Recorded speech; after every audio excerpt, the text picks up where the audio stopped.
The second step in the triple edit is editing for clarity. Adding in powerful details and descriptions in which you compare yourself to a banana slug is fun, but the ultimate effectiveness of your essay is also dependent on your ability to show restraint. Remember, an admissions officer only has 2 to 3 minutes to run through your essay, so simplification is key, especially when it comes to expository passages. Take a look at the difference between these two phrases from Grayson's MeowTube essay. This is from Grayson's first draft.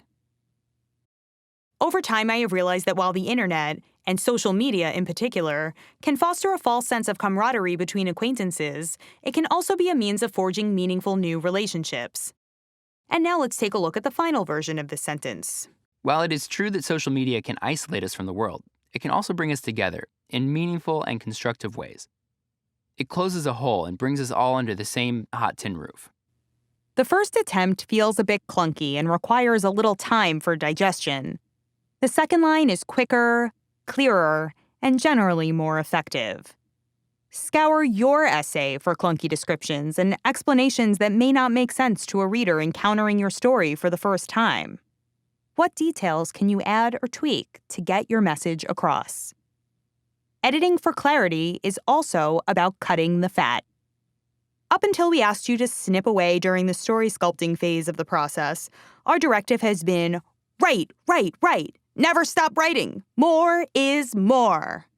Now, we're going to stop you, hand you a pair of scissors, and give you permission to clip things out yet again. We know what you're thinking. But college essay advisors, I love my whole essay, every line. I can't cut anything out. Please don't make me do it. We feel for you. Cutting the fat requires a certain amount of steely resolve, especially when you have been working on an essay for weeks, developing a maternal or paternal bond to every word and every line. But saying less can actually have more impact. And don't forget the rigid 650-word limit. So, be merciless. If you love a sentence but it doesn't further the story, get rid of it. Grayson once had to boil an entire paragraph down to one sentence. It started out as, "We learned the art of adding new information to a scene to give each other openings to go off on hilarious tangents. We learned to establish a location and provide details that added to the scene. We honed our ability to integrate props into skits in unexpected ways, or suggest the presence of an object using only our body language to provoke response from other team members."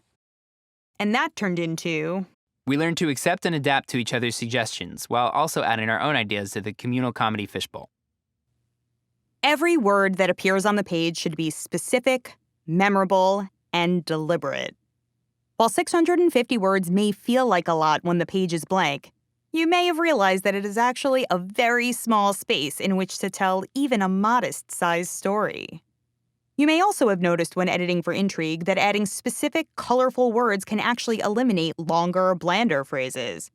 I ate all the spaghetti very fast versus I inhaled the spaghetti.